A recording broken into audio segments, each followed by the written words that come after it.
जम्मू नूनी बाबू भांचा भांची और मितान मितान निर्मला जय जोहार जय छत्तीसगढ़। ये वीडियो में मैं आपन के साथ कंप्यूटर के सामान्य जानकारी जैन सहायक श्रम पदाधिकारी, सहायक निरीक्षक और सहायक उप निरीक्षक पर पूछे जाना है जिन सिलेबस ओकर भाग 2 ला लेके प्रस्तुत हूँ।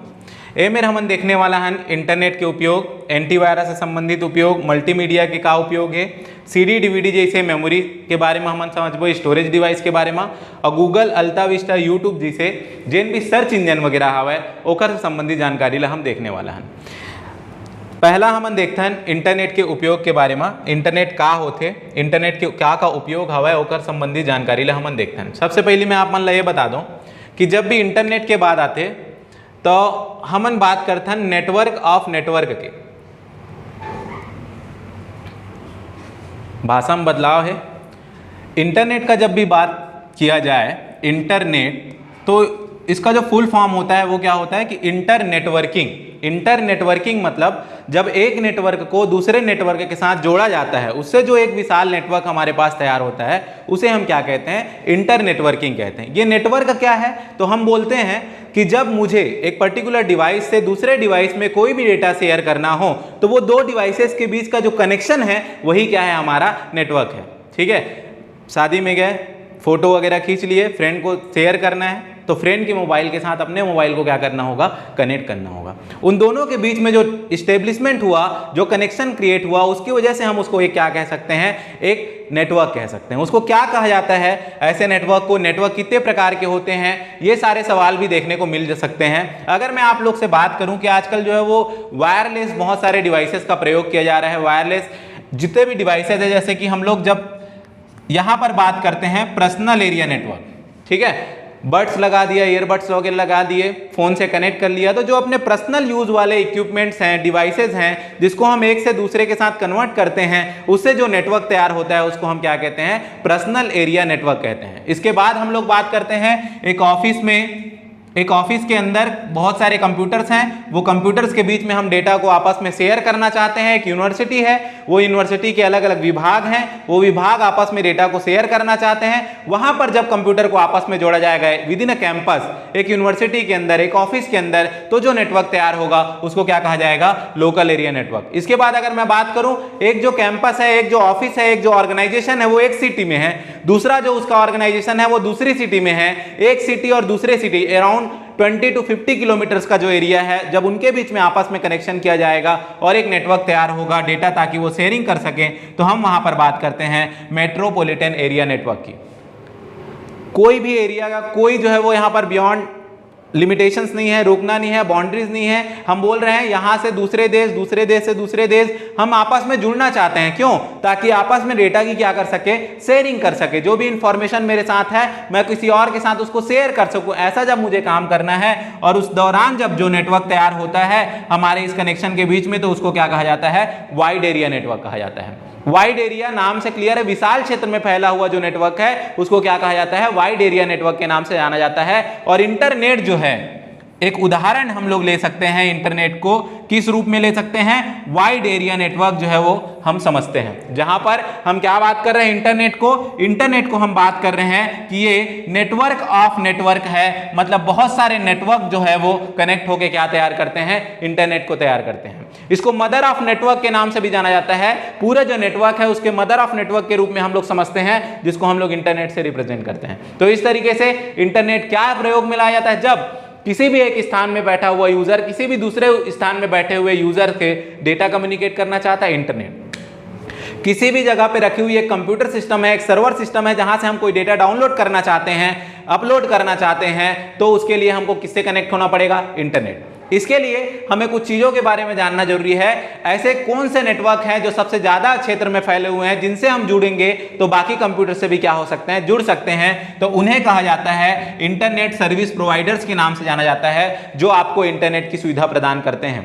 बीएसएनएल, तो जो हम लोग बीएसएनएल की बात करते हैं, भारत संचार निगम लिमिटेड, बीएसएनएल हमको क्या प्रोवाइड करता है, तो इंटरनेट प्रोवाइड करने का काम करता है। कैसे प्रोवाइड करता है, तो उसका नेटवर्क फैला हुआ है पूरी तरीके से हर जगह पे। क्यों? संचार के लिए, टेलीफोन कम्युनिकेशन के लिए पहले रखा गया था, और इंटरनेट का प्रयोग टेलीकम्युनिकेशन के लिए ही यूज होने वाले सारे नेटवर्क में किया जाता है। बाकी मेरा ऑफिस कहीं पर है, बिलासपुर में अवेलेबल है, तो वहां पे मेरे कंप्यूटर्स को मैं उस नेटवर्क में जोड़ दूंगा। किसी दूसरी जगह पे मेरे दोस्त का ऑफिस है, वो मेरे डेटा जो है वो शेयर करना चाहता है, तो पर्सनल हम लोग अब लीज लाइन तो ले नहीं सकते, प्राइवेट लाइन तो खिंचवा नहीं सकते, पैसा बहुत ज्यादा लग जाएगा। तो इसलिए हम लोग क्या करेंगे, एक ऐसे नेटवर्क को ढूंढेंगे जो आपस क्षेत्रों में क्या हुआ है, फैला हुआ है। तो उसको हम लोग, वो सारे प्रोवाइडर होते हैं जो हमको क्या करते हैं, उनके पास बहुत बड़ा बैंडविड्थ है, बहुत चौड़ी सड़क है, बहुत बड़ा हाईवे है इंटरनेट का, जहां पर इंफॉर्मेशन भेजा जा सकता है, खाली जगह पड़ा हुआ है, रेंट में दे दिया जाता है।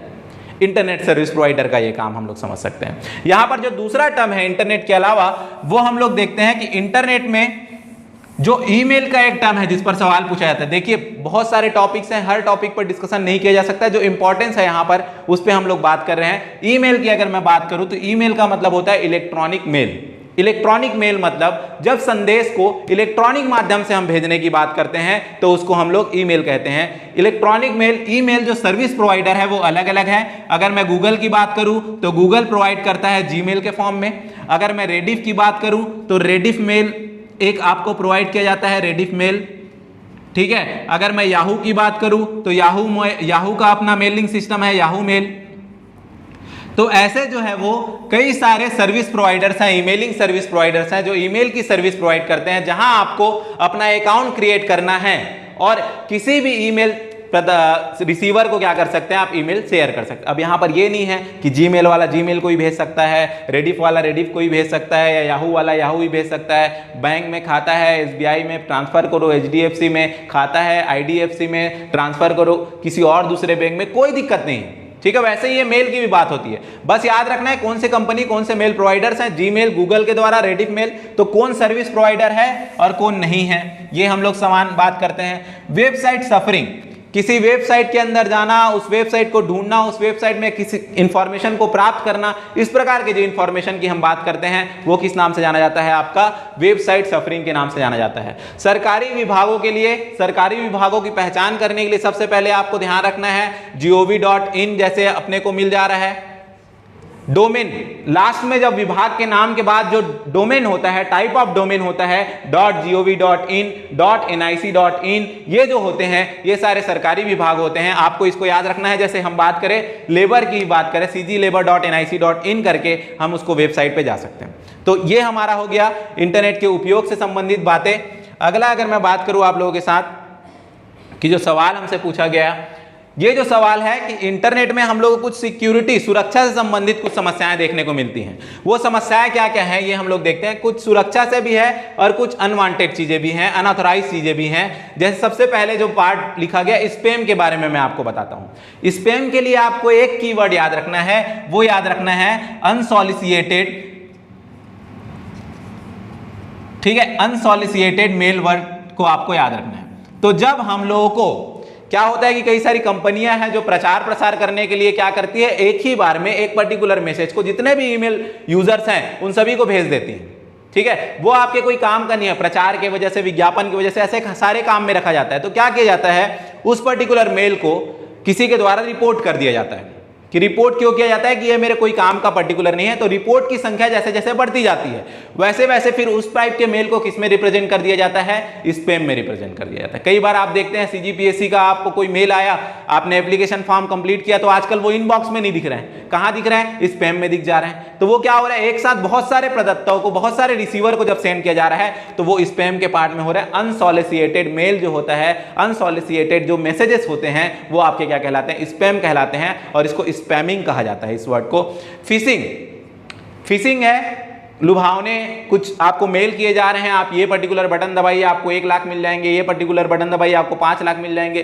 आपको क्या किया जा रहा है, फंसाने का काम किया जा रहा है, ठीक है। और आप उसमें फिर इंटर कर जा रहे हैं, ठीक है। उससे क्या हो रहा है, आप फंस गए, ये पर्टिकुलर आपकी सुरक्षा का घेरा है, सुरक्षा का घेरा खत्म हो गया। तो फिशिंग एक प्रॉब्लम है सुरक्षा के लिए। स्पूफिंग, आपके किसी आइडेंटिटी को, मतलब आपके पासवर्ड को, आपके आईडी को लेना चाहता है कोई यूजर। क्या किया, एक फेक वेबसाइट बना दिया। उस फेक वेबसाइट में क्या किया कि आपको बोला कि आप पेमेंट करना चाहते हैं तो यहाँ पे हम 15% आपको छूट देते हैं, आप इस फॉर्म को भरने के लिए 15% छूट पा सकते हैं, आप इस वेबसाइट के इस पर्टिकुलर लिंक को क्लिक कीजिए। आपने क्लिक कर दिया, अब वहां पे आपने क्या किया, आपने अपने ऑनलाइन बैंकिंग का आईडी पासवर्ड डाल दिया। अब वो आईडी पासवर्ड वहां से जैसे ही सबमिट बटन दबा तो वो आईडी पासवर्ड जो है वो कहां चला गया, फेक वेबसाइट क्रिएटर के सर्वर पे चला गया, वो इंस्टॉल कर लिया उस चीज को। तो ये जो पर्टिकुलर आपके इंफॉर्मेशन को प्राप्त करने के लिए स्पूफिंग, साइबर बुलिंग आजकल बहुत ज्यादा ट्रेंड है, कहीं पे भी वीडियो बना लेते हैं, कहीं पे भी फोटोज वगैरह खींच लेते हैं, ठीक है, और किसी को परेशान करते हैं हम फोटोज वगैरह अपलोड, तो बिना किसी के मर्जी के, ठीक है, अगर आप किसी प्रकार से फोटोज वगैरह लेते हैं और उसको सोशल नेटवर्क में जो है वो क्या कर देते हैं, शेयर कर देते हैं, ठीक है, तो इस प्रकार के जो प्रॉब्लम्स हैं वो आपको क्या देखने को मिलते हैं, साइबर बुलिंग के रूप में देखने को मिलते हैं। साइबर जो यहाँ पे टर्म यूज किया गया है ना, साइबर मतलब वेब मतलब इंटरनेट, आप समझ लीजिए, ठीक है। हम लोग सवाल की ओर चलते हैं, इससे क्या क्या रिलेटेड सवाल पूछे गए थे। पहला जो सवाल है वो इस एड्रेस पे संबंधित है, ठीक है। क्या होता है, जब भी हम कोई चीज सर्च करते हैं तो सर्च करने के लिए हमको कोई एड्रेस डालना होता है। अब जैसे हम एक सर्च इंजन खोल लिए, सर्च इंजन मान लीजिए गूगल खोल लिए, अब गूगल में आपने लिख दिया कि भाई मुझे NFA नेट के वेबसाइट पे पहुंचा दो या मुझे NFA नेट के यूट्यूब चैनल पे पहुंचा दो, वो लिखते ही गूगल ने तो आपको लिंक ला के दे दिया, आप डायरेक्टली पहुंच गए। अब कई बार क्या होता है, आपके पास लिंक नहीं है, आपको पूरा URL उसके सर्च बार के ऊपर URL बार होता है, वहां लिखना होगा, तो क्या लिखेंगे, HTTPS, ठीक है। HTTPS क्या है, तो hyper text transfer protocol, secure है, ठीक है, सिक्योर उसका एक HTTP है, कोलोन लगा दिए, डबल स्लैश लगा दिए, www.youtube.com/@NFANetClass। ये पूरा जो एड्रेस आपको दिखाई दिया वो क्या है, आपका पर्टिकुलर एक URL है, उसका फुल फॉर्म क्या होता है, यूनिफॉर्म रिसोर्स लोकेटर होता है, ठीक है। तो क्या होता है, यूनिफॉर्म रिसोर्स लोकेटर। जैसे यहां पर भी आप एक देख रहे हैं, हमारा टेलीग्राम ग्रुप है, हमने लेबर इंस्पेक्टर के लिए क्रिएट किया है उस टेलीग्राम ग्रुप को, जहां पे हम वीडियोस के अलावा जो कंटेंट है, इसमें जो भी क्वेश्चन डिस्कस किए जाएंगे वो किस फॉर्म में प्रेजेंट करेंगे। ये देखिए HTTPS, ठीक है, t.me/cgvyapam_loi, ये जो पूरा एड्रेस है ये क्या रिप्रेजेंट करता है आपको, ये रिप्रेजेंट करता है आपके URL को, ठीक है। https://www.google.com, ये जो है ये URL है। URL का फुल फॉर्म क्या होता है, यूनिफॉर्म रिसोर्स लोकेटर होता है। अब यहां पर जो .com आखिरी में लिखा रहता है URL में, ठीक है, या .gov.in लिखा रहता है, ये जो चीजें हैं, ये जो होता है वो डोमेन का टाइप होता है, डोमेन का प्रकार होता है। .com मतलब कमर्शियल, .gov.in मतलब गवर्नमेंट ऑफ इंडिया का साइट रिप्रेजेंट कर रहा है, .ac.in मतलब एकेडमिक ऑफ इंडिया का बात कर रहा है, एकेडमिक जितने भी होते हैं यूनिवर्सिटीज वगैरह होते हैं उनके डोमेन में आप अक्सर करके ac.in देखेंगे, रिप्रेजेंट किया जाता है। और अगर पूरा बात करें www.google.com, ये जो है ये डोमेन नेम होता है, google.com डोमेन नेम, ठीक है। हम लोग इसके बाद NFANet.com डोमेन नेम, इनको रिप्रेजेंट किया जाता है, ठीक है। अगले सवाल पे चलते हैं। अगला सवाल किससे संबंधित पूछा गया है, IP एड्रेस। अब IP एड्रेस क्या है, इंटरनेट में मुख्यतः हम लोग जब एड्रेस की बात करते हैं तो 4 प्रकार के एड्रेस पर हम लोग बात करते हैं। मैं चारों एड्रेस को आपको एक बार फास्टली जो है वो बता देता हूं। सबसे पहले मैं आपको बताता हूं कि आप बात करते हैं फिजिकल एड्रेस की। पहला जो एड्रेस होता है वो क्या होता है, आपका फिजिकल एड्रेस, जिसको और क्या नाम से जाना जाता है, मैक एड्रेस के नाम से जाना जाता है, मीडिया एक्सेस कंट्रोल के नाम से जाना जाता है। ये जो डिवाइस होता है उसको मैन्युफैक्चर करने वाली जो कंपनी होती है उस डिवाइस को यूनिकली आइडेंटिफाई करने के लिए उसमें क्या इनबिल्ट कर लेती है, फिजिकल एड्रेस या मैक एड्रेस रिप्रेजेंट करती है। उसके बाद जो होता है वो आपका होता है लॉजिकल एड्रेस। लॉजिकल एड्रेस जो होता है वो आपका इंटरनेट पर आपकी पहचान कराता है। अब इंटरनेट पे मैं हमेशा जुड़ने वाला व्यक्ति नहीं हूं, मान लीजिए मैं आज थोड़ी देर के लिए जुड़ गया फिर थोड़ी देर के लिए गायब हो गया, तो मुझे परमानेंटली एड्रेस नहीं प्रोवाइड किया जाएगा और मैं अलग अलग नेटवर्क में जाते जाते जुड़ता रहूंगा। तो मुझे हर नेटवर्क के हिसाब से क्या किया जाएगा, अलग अलग एड्रेस प्रोवाइड किया जाएगा। तो मैं क्या करता हूं, मैं वहां पर डायनेमिक IP एड्रेस की बात करता हूं। मगर मान लीजिए मेरा कोई ऑर्गेनाइजेशन है और उस ऑर्गेनाइजेशन पर पहुंचने के लिए कोई एक डोमेन नेम है कि NFANet क्लास में आप पहुंचना चाहते हैं, तो उसको अगर मैं डायनेमिक करूंगा तो प्रॉब्लम हो जाएगा। उसको मेरे को स्टैटिक करना पड़ेगा, मतलब फिक्स करना पड़ेगा कि इसका पर्टिकुलर IP एड्रेस होगा 192.16 फिक्स, ऐसा कुछ पॉइंट हमने रख दिया। अपना अपना परफॉर्मा होता है IP एड्रेस का। तो IP एड्रेस जो होता है internet protocol, IP means internet protocol, जो एड्रेस प्रोवाइड करता है आपको इंटरनेट में पहचान कराने की बात करता है। इसके 2 वर्जन होते हैं, ठीक है। इसके वर्जन पढ़ने से पहले मैं 4 एड्रेस आपको बता दूं, फिजिकल एड्रेस, लॉजिकल एड्रेस, उसके बाद होता है पोर्ट एड्रेस। जिस एप्लीकेशन पर आप काम कर रहे हैं, इंटरनेट के जिस एप्लीकेशन के लिए आप काम कर रहे हैं, फाइल ट्रांसफर प्रोटोकॉल पे काम कर रहे हैं, सिंपल मेल ट्रांसफर प्रोटोकॉल पे काम कर रहे हैं, तो पोर्ट के नंबर की जरूरत पड़ती है, पोर्ट एड्रेस की जरूरत पड़ती है। इसके बाद एक होता है सॉकेट एड्रेस। सॉकेट क्या होता है? तो आईपी प्लस पोर्ट जो होता है, ठीक है, वो क्या कहलाता है? आपका सॉकेट एड्रेस कहलाता है। IP address plus port address is equal to क्या होता है? सॉकेट एड्रेस होता है। अब हम बात करते हैं आईपी एड्रेस की वर्जन की। तो आईपी एड्रेस के दो वर्जन हम लोग को देखने को मिलता है। एक आपको देखने को मिलता है आईपी वर्जन 4, ठीक है, आईपी का वर्जन 4 जो क्या करता है? 32 बिट में एड्रेस को रिप्रेजेंट करता है। कितने बिट में रिप्रेजेंट करता है? 32 बिट में रिप्रेजेंट करता है, जहां हर एक सेक्शन 8-8 बिट में रिप्रेजेंट किया जाता है। और इसके कितने सेक्शन होते हैं? 4 सेक्शन होते हैं। ये एड्रेस 0 से स्टार्ट होता है और अंतिम एड्रेस क्या होता है? 255। मतलब अगर मैं आपको आईपी एड्रेस बताना चाहूं तो 0.0.0.0 ये हमारा फर्स्ट एड्रेस हो गया और लास्ट क्या होगा? 255.1 हमने क्या कर लिया? 255। याद रखिए 255 अगर उससे ऊपर कोई भी वैल्यू देगा तो वैलिड आईपी एड्रेस नहीं होगा। और डॉट के अलावा कोई दूसरा हम लोग यहां पर सिंबल का प्रयोग नहीं करते हैं, ये भी याद रखिए। मिनिमम टू मिनिमम 0 और maximum to maximum 255। IP address पहचान करने के लिए भी ये सवाल दिया जा सकता है कि इनमें से कौन सा जो आईपी एड्रेस है वो वैध है या नहीं है, ये भी हम बात करते हैं। तो 32 बीट में क्या हो गया? V4 का हो गया। और V6 वर्जन 6 जो होता है, अगर यहां पर तो आपको मैंडेटरी बताया नहीं गया कि कौन से वर्जन का बताना है, तो हम 32 बीट के साथ चलते हैं। मगर वर्जन 6 का आपको क्या याद रखना है? 128 बीट्स होता है। हेक्साडेसिमल रिप्रेजेंटेशन होता है। ये आपका सेक्शन का जो है वो हम लोग यहाँ पर क्या बात करते हैं? यहाँ पे हेक्साडेसिमल का मतलब होता है 16-16 बीट का सेक्शन होता है, ठीक है। तो 16-16 बीट के हिसाब से हम लोग 8 सेक्शन देखते हैं, जहां पर हेक्साडेसिमल कहने का मतलब एड्रेस को जो है वो 0 से 9 के साथ साथ A से लेकर F के अल्फाबेट्स के साथ भी जो है वो क्या किया जाता है? रिप्रेजेंट किया जाता है। फिलहाल सवाल के लिए यहां पर पूछा गया कितने बीट होते हैं आईपी एड्रेस में? तो वर्जन 4 में होते हैं 32 बीट और वर्जन 6 में जो होते हैं वो क्या होते हैं? 128 बीट। और भी ज्यादा सवाल अगर इनसे संबंधित चाहिए तो हमने ऑलरेडी शिक्षक भर्ती परीक्षा के लिए जो है एक प्लेलिस्ट बनाया है, जिसमें 10 वीडियो आपके साथ जो है वो शेयर किया है। अगला सवाल देखते हैं, ईमेल एड्रेस। इनमें से कौन सा ईमेल एड्रेस का पार्ट नहीं है? तो मैं आप सभी को जो है अपनी एकेडमी का ईमेल एड्रेस बताता हूं और उस ईमेल एड्रेस में आप देख के समझ जाएंगे कि कौन सा उसका पर्टिकुलर पार्ट नहीं है। एक हम लोग देख लेते हैं, जैसे मान लीजिए लिखा हमने नेट फेलोशिप एकेडमी @gmail.com, ठीक है, gmail.com। तो यहां पर आपको क्या मिल गया? आप बताइए। @ का साइन मिल गया, तो आपका @ तो शामिल है, ठीक है, स्पेस _ अब मैं आपको अपना ईमेल आईडी बताता हूं। 2010-11 के आसपास जो है वो वीर मूवी से इंस्पायर होकर मैंने ये ईमेल आईडी बनाई, ठीक है। ये जो था इसमें था पुष्पेश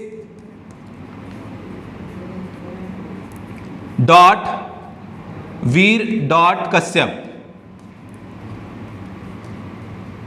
@gmail.com। तो यहां डॉट मिल रहा है आप लोग को, डॉट यूज कर सकते हैं, ठीक है। तो डॉट भी यूज हो सकता है, @ भी आपने देख लिया। एट आप पढ़ते हैं, वहां पर एड्रेस आप पढ़ते हैं। एक्चुअल में @ क्यों नहीं पढ़ते हैं? तो प्रोडक्ट के रेट बताने के लिए हम लोग @ बोलते हैं। इस स्वाइन को एक्चुअल में पढ़ना क्या चाहिए? एड्रेस ऑफ पढ़ना चाहिए या एट पढ़ना चाहिए, ठीक है। एड्रेस ऑफ, तो net fellowship academy @gmail.com, पुष्पेश.वीर.कश्यप @gmail.com, address of gmail.com। और एक और जो हम लोग को आप रिप्रेजेंट करेंगे, मेरा एक और ईमेल आईडी जो आपका है pushpesh_318@rediffmail.com, ठीक है। तो यहां आप क्या देख रहे हैं? _। तो आप जो है वो डॉट और क्या यूज कर सकते हैं? _ भी यूज कर सकते हैं, बट क्या यूज नहीं कर सकते? स्पेस यूज नहीं कर सकते हैं। किसमें? ईमेल आईडी का जब भी एड्रेस बनाया जाता है तो वहां पर क्या यूज नहीं होता है? स्पेस का यूज नहीं होता है। ये आप लोग को याद रखना है। आगे चलते हैं। जो जीमेल है, जीमेल क्या है? तो जीमेल एक प्रकार का ईमेल सर्विस प्रोवाइडर है जो इलेक्ट्रॉनिक मेल सर्विस आपको प्रोवाइड करता है। गूगल मेल हम इसको कहते हैं। इसमें जब भी हम मेल लिखते हैं तो मेल के साथ हम लोगों को एक फैसिलिटी प्रोवाइड की जाती है कि हम किसी फाइल को अटैच करके भी क्या कर सकते हैं? उसमें शेयर कर सकते हैं। जैसे फोटो है, ऑडियो है, वीडियो है, कोई भी ऐसी टाइप की फाइल हम उसके साथ शेयर कर सकते हैं। तो मैक्सिमम किस साइज तक की फाइल हम उसमें शेयर कर सकते हैं? जीमेल में। आप सभी का जीमेल आईडी होगा, ठीक है, इसीलिए आप एंड्रॉइड स्मार्टफोन चला पा रहे हैं। आप सभी जीमेल सेक्शन में जाइए, वहां अटैच सेक्शन होता है, उसकी जो कैपेसिटी होती है वो कितनी होती है? 25 MB मैक्स हम लोग क्या कर सकते हैं? फाइल अटैच करके भेज सकते हैं। अगला सवाल देखते हैं। सिक्योरिटी थ्रेट हमने जो बात किया था उसी संबंधित है। आपका क्राइम है जो पासवर्ड चुराने की बात कर रहे हैं। मैंने आपको बोला कि आपके किसी ऐसी जानकारी को चुराने की बात हो रही है, जैसे मैंने बताया ऑनलाइन बैंकिंग आईडी पासवर्ड आपने आपने डाल दिया। क्या पर्टिकुलर पार्ट हमने देखा था? स्पूफिंग। तो उसके लिए राइट टर्म क्या है आपका? स्पूफिंग है। ठीक है, आपको शो किया जा रहा है कुछ और उस इंफॉर्मेशन आपका दूसरा प्राप्त किया जा रहा है, फिशिंग जैसा टर्म होता है। स्पूफिंग यहां पर वर्ड यूज किया गया है, स्पूफिंग, स्टीलिंग पासवर्ड। ठीक है, आईडी पासवर्ड वगैरह ले लिया, स्पूफिंग हम लोग देख रहे हैं। अगला हम देखते हैं, अगला जो टॉपिक है वो नेक्स्ट सेक्शन है, वो आपका एंटीवायरस से संबंधित है। कंप्यूटर प्रोग्राम, कंप्यूटर वायरस और एंटीवायरस। तो वायरस क्या होता है? वायरस एक्चुअल में नॉर्मली एक कंप्यूटर प्रोग्राम ही होता है। कंप्यूटर प्रोग्राम का क्या काम है? तो कंप्यूटर में किसी कार्य को पूरा करने के लिए हम क्या करते हैं? प्रोग्राम बनाते हैं, जिसको हम सॉफ्टवेयर कहते हैं, प्रोग्राम कहते हैं। अब ये जो प्रोग्राम है, यदि इसको किस लिए बनाया गया है? तो मैलिशियस यूजेस के लिए। ठीक है, आप गलत कार्य को करने के लिए जब ऐसे प्रोग्राम बनाते हैं तो ये मैलिशियस प्रोग्राम जो कहलाते हैं, उसे ही क्या नाम दिया जाता है? वायरस हैं। ठीक है, अलग अलग टाइप के मैलिशियस प्रोग्राम होते हैं, वायरस, वर्म, इसके नाम से जानते हैं। अब आप चाहते हैं कि आप अपने कंप्यूटर को वायरस से क्या करना चाहते हैं? सुरक्षित रखना चाहते हैं। आप अपने नेटवर्क को वायरस से सुरक्षित रखना चाहते हैं। ठीक है, तो उसके लिए आप क्या यूज करते हैं? एक और प्रोग्राम यूज करते हैं, जिसको आप क्या नाम देते हैं? एंटीवायरस। सवाल मुख्यतः होते हैं, कुछ मुख्य वायरस पर सवाल हो जाते हैं, लॉजिक बम है, ट्रोजन हॉर्स है, वर्म है, ऐसे सारे क्वेश्चंस हम लोग को देखने को मिलते हैं। एंटीवायरस प्रोग्राम कौन सा है, कौन सा नहीं है, ये सवाल हमको देखने को मिल सकते हैं। तो कुछ लिस्ट आपके सामने है, आप देख सकते हैं। यहाँ आपको जो भी मैलिशियस प्रोग्राम है जिसका हम प्रयोग नहीं करना चाहिए, हम प्रॉब्लम हो सकता है हमारे कंप्यूटर में जो प्रॉब्लम करने वाले हैं, virus, worm, trojan horse, root kit, ransomware, spyware, adware, malware, ये सब वायरस प्रोग्राम्स हैं या मैलिशियस प्रोग्राम हम इसको मेनली कहते हैं। और दूसरी तरफ पर आपको क्या रखा हुआ है? एंटीवायरस सॉफ्टवेयर रखा है, जो इनसे आपको डिफेंड करता है, आपको बचाने का काम करता है। बीट डिफेंडर है, नॉर्टन है, कैस्पर स्काई है, मैककेफी है, क्विक हिल है, अवास्ट है, एवीजी है, वेब रूट है, पांडा है, बुलगार्ड है। और माइक्रोसॉफ्ट के लिए अगर बात करें तो माइक्रोसॉफ्ट का आपका डिफेंडर होता है। ठीक है, तो ये अलग अलग हैं एंटीवायरस और वायरस, आप स्क्रीनशॉट करके रख सकते हैं कुछ नाम के बारे में। उसके अलावा इनके बहुत सारे सवाल जो है मैंने इससे पहले शिक्षक भर्ती वाले प्लेलिस्ट में शेयर कर दिया है, आप वहां से सारे और भी क्वेश्चन देख सकते हैं। लेबर जो लास्ट टाइम 18 और 15 में 2018 और 15 में जो एग्जाम था, उसमें क्या सवाल थे उसको मैंने यहां पर बस आपके साथ शेयर किया। सबसे पहला, इनमें से कौन सा एंटीवायरस सॉफ्टवेयर नहीं है? Norton, McAfee, Trojan, Quick Heal. तो अभी आपको मैंने बताया था, ट्रोजन हॉर्स जो है वो क्या होता है? आपका वायरस होता है, ना कि क्या होता है? एंटीवायरस होता है। बाकी तीनों जो नाम है, नॉर्टन है और मैककेफी है, क्विक हिल है, ये सब एंटीवायरस प्रोग्राम के नाम है, बट ट्रोजन किसका नाम है? वायरस प्रोग्राम का नाम है। अगला सवाल की ओर चलते हैं। यहां पर एक वायरस से संबंधित पूछा गया है कि जब कभी EXE फाइल क्या होता है? एग्जीक्यूटेबल फाइल, जो प्रोग्राम रन होती है उसको चलाने के लिए एग्जीक्यूटेबल फाइल की बात की जाती है, एग्जीक्यूट होता है, तब कौन सा वायरस? अब एग्जीक्यूट मतलब फाइल को ओपन करने की बात हो रही है, चलाने की बात हो रही है, तो किसकी बात हुई? फाइल की। तो यहां पर हम क्या बात करेंगे? उसको क्या वायरस कहा जाता है?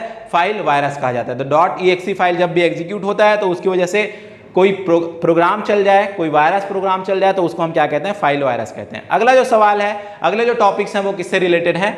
मल्टीमीडिया। नाम से क्लियर है, मल्टीमीडिया। मीडिया मतलब माध्यम। जब हम सूचनाओं को एक स्थान से दूसरे स्थान तक पहुंचाने के लिए या जब हम किसी सूचना को प्रदर्शित करने के लिए हम जो यूज करते हैं उसको हम क्या नाम देते हैं? मीडिया नाम देते हैं। और जब एक साथ अलग अलग प्रकार से सूचनाओं को प्रदर्शित किया जाता है, वो टेक्स्ट भी हो सकता है, वो इमेज भी हो सकता है, वो वीडियो भी हो सकता है, वो एनिमेशंस भी हो सकते हैं, तो उसको हम क्या नाम देते हैं? मल्टीमीडिया देते हैं। मल्टीमीडिया सर्विस प्रोवाइड करने के लिए जो हम बात करते हैं वो हम MMS की बात करते हैं। ठीक है, मल्टीमीडिया सर्विसेज की बात करते हैं। इस पे हम लोग ऑडियो, वीडियो, टेक्स्ट और इमेज, इसमें सवाल जो मेनली देखने को मिलते हैं वो एक्सटेंशन नेम को देखने को मिलते हैं कि इनमें से कौन सा इमेज फाइल है फॉर्मेट है, इनमें से कौन सा ऑडियो फाइल फॉर्मेट है, इनमें से कौन सा वीडियो फाइल फॉर्मेट है। उसी के साथ मैं आपके साथ आगे बढ़ता हूं। सबसे पहले मैं आप लोग के सामने जो है वो इमेज फाइल फॉर्मेट का कुछ लिस्ट रखा हुआ हूं, वहां आप देख सकते हैं फुल फॉर्म से संबंधित भी सवाल हो सकते हैं। आप चाहें तो स्क्रीनशॉट ले सकते हैं या पॉज करके लिख भी सकते हैं। JPEG joint photographic expert group, PNG portable network graphics, GIF graphics interchange format, BMP bitmap, TIFF tagged image file format, SVG scalable vector graphics, raw है, ये अनकम्पोज्ड और अनप्रोसेस जो इमेज फॉर्मेट होते हैं उसको रिप्रेजेंट करता है। तो ये सारे जो है वो क्या है? इमेज फाइल फॉर्मेट हैं। .jpg, .png, .gif। Audio file format well known अगर हम बात करें .wav well form audio file format, FLAC free lossless audio codec, AAC advance audio coding, WMA, AIFF, AMR, MIDI, ये कुछ नाम हैं जो किससे रिलेटेड हैं, आपके ऑडियो फाइल फॉर्मेट से रिलेटेड हैं, क्योंकि हम लोग को इस भाग में ही पूरा सेशन कंप्लीट करना है। तो मैं बस आपको ये ओवरव्यू रिप्रेजेंट कर रहा हूँ, आप इसको नोट डाउन कर सकते हैं, एक्स्ट्रा कुछ इसमें बताने लायक नहीं है, बस ये पूछता है इनमें से कौन सा ऑडियो फाइल है या नहीं है। अगला जो आपके पास है वो है वीडियो फाइल से रिलेटेड, ये सारे वीडियो फाइल हैं, ठीक है। MPEG के बारे में फुल फॉर्म पे भी क्वेश्चन पूछा जाता है, तो MPEG आप मूविंग पिक्चर एक्सपर्ट ग्रुप के बारे में याद रखिए। WMV पूछा जाता है, विंडोज मीडिया वीडियो के नाम से हम जानते हैं, ठीक है। इसके अलावा आप लोग बात अगर करें तो ये बहुत सारे नाम आपको दिखाए गए, advance system format, audio video interval, flash drive जो FLV को रिप्रेजेंट करता है। तो आपको बस पहचानना है कि इनमें से कौन कौन से जो है वो ऑप्शंस याद रखने हैं कि इनमें सारे जो दिए गए हैं वो किसके दिए गए हैं, वीडियो फाइल फॉर्मेट के दिए गए हैं। टेक्स्ट फाइल फॉर्मेट या डॉक्यूमेंट फॉर्मेट जो होता है, text TXT, DOC document file, Microsoft word में 2007 से अब उसका नया एक्सटेंशन हो गया है DOCX, ओपन XML डॉक्यूमेंट के नाम से इसको जाना जाता है, 2007 से ये है। Rich text format, PDF, portable document format, HTML, hypertext markup language, ये सारे जो है वो क्या है, जहां पर फाइल में क्या स्टोर करके रखा जाता है, केवल टेक्स्ट स्टोर करके रखा जाता है, तो वो टेक्स्ट फॉर्मेट को, टेक्स्ट फाइल्स को रिप्रेजेंट करते हैं। सवाल है 2015 में पूछा गया कि इनमें से कौन सी मल्टीमीडिया सिस्टम की विशेषता है, हाई डेटा रेट होता है, हाई स्टोरेज होता है, या बोथ एंड भी होता है, या नन ऑफ दिस। तो आप जब बहुत सारे मीडिया को एक साथ एग्जीक्यूट करने की बात करते हैं, वीडियो को भी बहुत सारे फ्रेम आ जाएंगे, ऑडियोस को, टेक्स्ट को, तो वहां पर आपको हाई डेटा रेट भी चाहिए और साथ ही उनको स्टोर करके रखने के लिए आपको क्या चाहिए, हाई स्टोरेज चाहिए। So both are right. MPEG पूछा गया था 2018 में, तो मैंने आपको दिखाया MPEG moving picture expert group, जो क्या रिप्रेजेंट करता है, वीडियो फाइल फॉर्मेट को रिप्रेजेंट करता है। अगला है PDF, मैंने आपको बताया टेक्स्ट फाइल वाले में आता है PDF, जिसका फुल फॉर्म मैंने आपको बताया पोर्टेबल डॉक्यूमेंट फाइल। कब पूछा गया था, 2015 में, 2015 में पूछा गया। डॉक्यूमेंट, मूवी, इमेज और फोटोग्राफ जो भी होते हैं वो कहां पर स्टोर होते हैं, तो ये सारे हैं क्या, ये सारे फाइल हैं, तो स्टोर भी कहां पर होंगे, फाइल सर्वर में स्टोर होंगे। कहां पर स्टोर होंगे, फाइल सर्वर में स्टोर होंगे। अगला जो है वो आपका CD एंड DVD से संबंधित है। लास्ट वीडियो जो मैंने CD और DVD पे बनाया था क्वेश्चंस को लेकर, वहां पर मैंने डिटेलिंग नहीं की थी, डिटेलिंग के लिए हम अलग से सेक्शन तैयार करते हैं, क्वेश्चंस के साथ हम उसको डिस्कस नहीं करते हैं। उसमें बोला गया कि कुछ स्टोरेज मीडिया को हमारे साथ शेयर नहीं किया गया है, आज मैं आपको शेयर कर देता हूं। सबसे पहले आपको याद रखना है रजिस्टर के बारे में। किसको याद रखना है, रजिस्टर सबसे फास्टेस्ट, सबसे महंगा, सबसे तेज गति वाला, सबसे महंगा। तेज क्यों, क्योंकि सीधा CPU में होता है। CPU की जो मेमोरी है वो क्या होती है, आपकी रजिस्टर होती है। आप CPU को क्या जानते हैं, CPU आपके सामने, सबके सामने एक इमेज आ रहा होगा, एक डब्बा दिखाई दे रहा होगा, वो एक्चुअल में CPU नहीं है। CPU की हम जो बात करते हैं, एक प्रोसेसर होता है, ऐसे i3, i4, ऐसे इंटेल कुछ लिखा हुआ है, एक माइक्रो प्रोसेसर चिप जो है एक्चुअल में वो CPU के रूप में यूज की जाती है। वहां पर जो मेमोरी लगी हुई रहती है वो आपका क्या होता है, रजिस्टर। इसके नीचे, CPU के जस्ट नीचे कौन सी मेमोरी लगी हुई रहती है, कैश, पड़ोसी है समझ लीजिए। अब कैश जो है वो इसके बगल में लगी हुई रहती है, तो कैश मेमोरी के लिए हम लोग को डेटा फास्टेस्ट मिलेगा, किसकी तुलना में, इसके बाद वाले मेमोरी की तुलना में। मगर इसके पहले वाले की तुलना में रजिस्टर सबसे फास्ट, फिर कौन सा मेमोरी फास्ट होगा, कैश मेमोरी फास्ट होगा। पड़ोसी है, CPU का बगल वाला है, बस की जरूरत नहीं है लाने ले जाने के लिए डेटा को जो है वो, इसलिए ये फास्ट चलता है। इसके बाद जब हम लोग बात करते हैं कैश मेमोरी के बाद, तो हम लोग याद रखते हैं रैम को। किसको याद रखते हैं, रैम, रैंडम एक्सेस मेमोरी, ठीक है। प्राइमरी मेमोरी के रूप में यूज किया जाता है, वोलाटाइल मेमोरी कहा जाता है, वोलाटाइल मतलब टेम्परेरी मेमोरी के नाम से जाना जाता है। पावर बंद होगा, इसमें रखा हुआ डेटा सारा जो है वो क्या हो जाएगा, मिट जाएगा, ठीक है। इसके बाद हम लोग बात करते हैं सेकेंडरी मेमोरी डिवाइसेस की बात करते हैं। जितने भी सेकेंडरी स्टोरेज डिवाइसेस हैं उसमें अलग अलग टाइप आ जाते हैं। मैग्नेटिक टेप आ जाता है, मैग्नेटिक डिस्क आ जाता है और ऑप्टिकल डिस्क आ जाते हैं। Magnetic tape, magnetic disk, optical disk, ये अलग अलग टाइप्स हो जाते हैं, ठीक है। अगर मैं यहां से आप लोग को बात करूं कि रजिस्टर, फिर कैश जो है वो कैश के जैसे हम लोग बात करते हैं, SRAM का जैसा होता है। रैम दो प्रकार से हम लोग रिप्रेजेंट करते हैं मेनली, और भी कुछ टाइप्स हम रिप्रेजेंट कर सकते हैं, इसके नीचे भी आता है। SRAM static random access memory और DRAM dynamic random access memory होता है, ठीक है। स्टैटिक और डायनेमिक रैंडम एक्सेस मेमोरी के नाम से जाना जाता है। सेकेंडरी स्टोरेज डिवाइस की अगर आप लोग के साथ बात करूं, उससे पहले बूट के लिए सवाल पूछा जाता है कि कंप्यूटर का जो स्टार्टअप रूटीन होता है, कंप्यूटर को चालू करने के लिए जो सूचनाएं होती है वो कहां पर स्टोर करके रखी जाती हैं, तो वो कहां रखी जाती है, रोम में रखा जाता है। रोम को क्या कहा जाता है, रीड ओनली मेमोरी के नाम से जाना जाता है। इसके कुछ टाइप हैं, पी रोम है programmable read only memory, E P ROM है erasable programmable read only memory, और क्या है डबल ई पी रोम है electrically erasable programmable read only memory. सारे कंटेंट यहां पर आपको अवेलेबल हो जाएंगे, इसलिए कंप्लीट करना है वीडियो, जल्दी से जल्दी देखना है। आप भी दुगना स्पीड बढ़ा के देखते हैं और आप चाहते हैं कम से कम समय में ज्यादा चीजें हो जाए, तो हम फास्ट कंप्लीट कर रहे हैं। अगर दूसरी मैं आपको बात करूं तो मैग्नेटिक टेप, फिलहाल मैग्नेटिक टेप में हम लोग बात करते हैं रील टू रील, कार्ट्रिज, ऐसे सारे टाइप्स हैं आपके पास।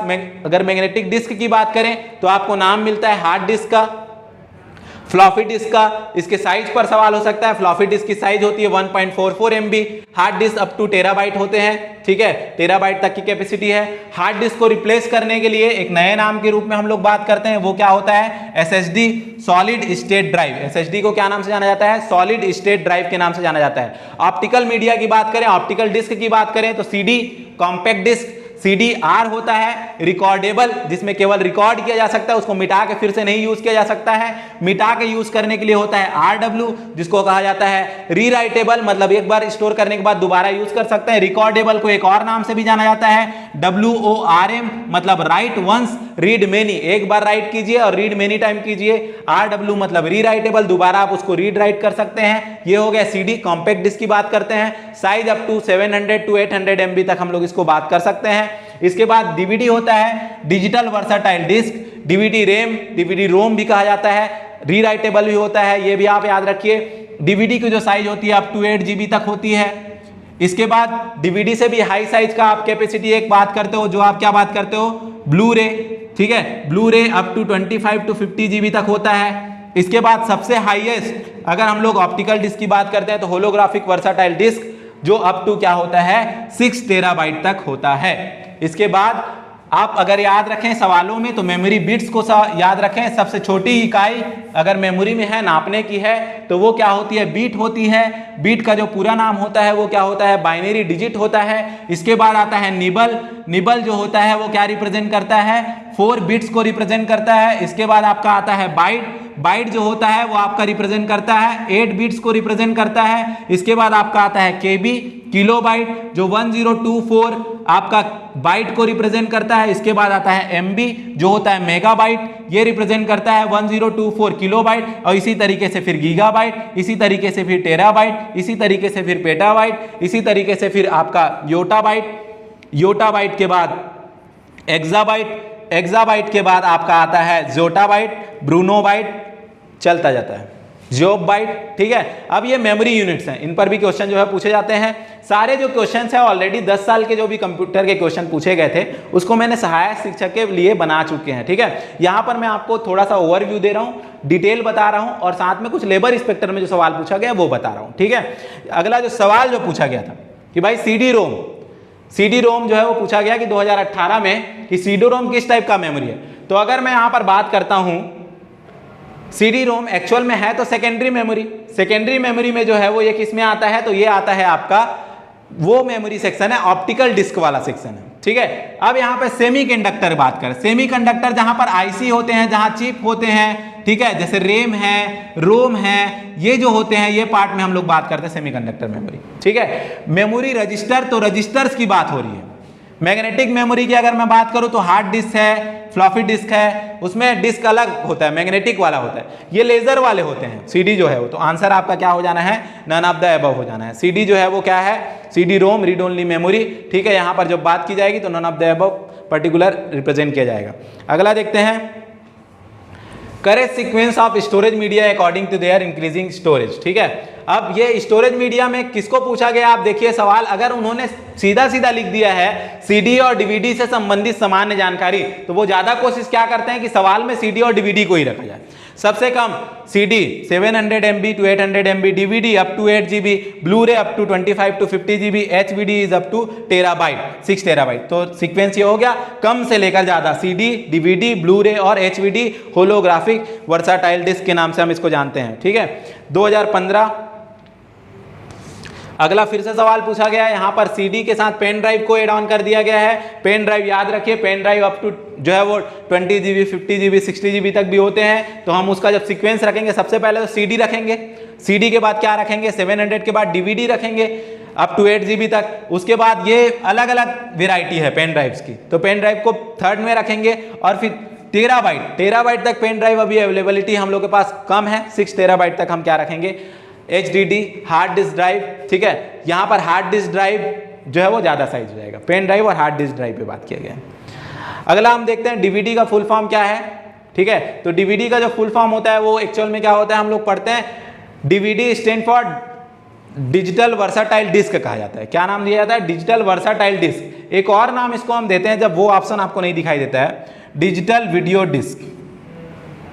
ठीक है, तो ये प्लेयर के रूप में होता है, बट ऑप्शन मेनली जो इसका क्या है यूज किया जाता है, डिजिटल वर्साटाइल डिस्क ही यूज किया जाता है, इसको आप याद रखिए। ठीक है, आखिरी टॉपिक जो हमारा है वो किस पर है, सर्च इंजन से संबंधित है। सर्च इंजन क्या है, जहां पर हम किसी टेक्स्ट, किसी इमेज, किसी ऑडियो, कोई भी चीज हम वीडियो सर्च करना चाहते हैं किसी इंफॉर्मेशन से संबंधित, तो उस पर्टिकुलर एप्लीकेशन को क्या नाम से जाना जाता है, सर्च इंजन के नाम से जाना जाता है। आप कोई भी वेब ब्राउजर ओपन कर लीजिए, गूगल क्रोम ओपन कर लिया, माइक्रोसॉफ्ट का एज ओपन कर लिया, ये आपने ओपन किया, उसके अंदर जैसे ही आप ओपन करते हैं तो बाय डिफॉल्ट उनका अपना एक सर्च इंजन होता है। गूगल क्रोम में जाएंगे तो गूगल सर्च इंजन ओपन हो जाता है, माइक्रोसॉफ्ट में जाएंगे तो बिंग सर्च इंजन ओपन हो जाता है। सबका अपना अपना जो है वो सर्च इंजन होता है। कुछ यहाँ पर पॉपुलैरिटी के अकॉर्डिंग हमने सर्च इंजन को लिखा हुआ है, समय समय पर इनकी पॉपुलैरिटी जो है वो बदलती रहती है। इनकी पॉपुलैरिटी को कैसे जाना जाता है, तो इनके यूज करने वाले जो नंबर ऑफ यूजर्स हैं और उनसे मिलने वाला जो इनकम है, उसी की वजह से इनकी पॉपुलैरिटी को रिप्रेजेंट किया जाता है। जैसे गूगल, बिंग माइक्रोसॉफ्ट का, याहू का, बैडू जो है वो चाइना का, येंडेक्स, डकडकगो, नेवर, ask.com, ये सारे जो है वो आपके क्या हैं, सर्च इंजन के नाम हैं। आप इसको नोट डाउन करके रख सकते हैं। सर्च इंजन के कुछ सवाल की ओर बढ़ते हैं। सवाल में हमसे क्या पूछा गया है, सबसे पहला सवाल, सर्च इंजन को उनकी पॉपुलैरिटी के हिसाब से अरेंज कीजिए। 2018 में पूछा गया था, अब 23 में उनकी पॉपुलैरिटी जो है वो बदल भी गई है और बदल गई है। आप देख रहे हैं माइक्रोसॉफ्ट अब आपको प्रेशर कर रहा है कि आप अगर माइक्रोसॉफ्ट एज यूज कर रहे हैं तो आपको बाय डिफॉल्ट बिंग ही यूज करना चाहिए सर्च इंजन। ठीक है, तो यहां पर के हिसाब से तो अगर मैं आपको बात करूं तो सबसे पॉपुलर तो आप गूगल को ही देंगे। ठीक है, इसके बाद यहां सेकेंड जो नंबर रखा गया है वो आस्क को रखा गया है 18 के हिसाब से, फिर बिंग को रखा गया है, फिर याहू को रखा गया है। ये पर्टिकुलर ऑप्शन आपका रखा गया है। ठीक है, बट मैं आपको बता दूं पॉपुलैरिटी चेंज होते रहती है, ये यूनिक क्वेश्चन नहीं है। ऐसे टाइप के क्वेश्चन तो होने भी नहीं चाहिए। आपको कैसे पता चला है पॉपुलैरिटी, आप जो यूज करते हैं उसके हिसाब से, आपके हिसाब से वो पॉपुलर होना चाहिए। ठीक है, तो टाइम के हिसाब से ये सारी चीजें चेंज होती रहती हैं। आपको दूसरी चीज मैं आपको बता दूं कि चाइना जो है, चीन जो है, वो क्या करता है, दूसरे किसी भी पर्टिकुलर कंट्री के सर्च इंजन का प्रयोग नहीं करता है। वो दूसरे किसी भी कंट्री के सर्च इंजन का प्रयोग नहीं करता है। उस कंट्री में ज्यादातर जो सर्च इंजन यूज किए जाते हैं वो केवल क्या यूज किया जाता है, बैडू जो है वो कहाँ का सर्च इंजन है, चीन का। ठीक है, अगला सवाल, गूगल सर्च इंजन का उपयोग क्या क्या चीजों को सर्च करने के लिए किया जाता है। तो मैंने आपको डेफिनेशन में बताया, टेक्स्ट, इमेज, वीडियो, सभी जो ये होते हैं उसको सर्च करने के लिए किया जाता है। तो बोथ ए एंड बी मतलब ABC तीनों ऑप्शन इसमें क्या हो जाएंगे, कवर हो जाएंगे। तो सर्च इंजन यूज किया जाता है टेक्स्ट, इमेज और वीडियो को क्या करने के लिए, सर्च करने के लिए। ये जो थे हमारे सारे सवाल थे और कुछ उसके रिलेटेड डेफिनेशंस थे, उनसे रिलेटेड टर्म्स थे। ये जो सारे कंटेंट्स हैं आपको जो है वो आ चुकी है, भाग 2 कंप्लीट हो चुका है। तो PDF फॉर्मेट में आपको इस ग्रुप में, पर्टिकुलर ग्रुप में मिल जाएगा 1-2 दिन के अंदर। CG Vyapam_LOI लेबर इंस्पेक्टर का ये ग्रुप है। इसके अलावा अगर आप बात करें प्रीवियस ईयर क्वेश्चंस को लेकर, क्विज को लेकर, तो उसके लिए 2 ग्रुप अवेलेबल है अभी CG Vyapam के लिए। एक शिक्षक भर्ती परीक्षा का ग्रुप अवेलेबल है और एक लेबर इंस्पेक्टर का ग्रुप। दोनों ग्रुप के लिंक जो है वो आपको डिस्क्रिप्शन में मिल जाएंगे, आप उसमें ऐड हो सकते हैं। और जितने ज्यादा से ज्यादा आप सवाल ट्राई करते जाएंगे उतना ज्यादा बेस्ट आपका कंप्यूटर होता जाएगा। कंप्यूटर में 20 सवाल आने हैं, उसके लिए आप सभी जो है वो तैयार रहिए। और ये हमारा कंप्यूटर का अंतिम वीडियो है, भाग 2 वीडियो है जो लेबर इंस्पेक्टर के लिए। अगले वीडियो में मैं आप लोगों के साथ मिलता हूं जहां पर हम लोग मैथमेटिकल एप्टीट्यूड एंड रीजनिंग सवाल डिस्कस करेंगे। Thank you.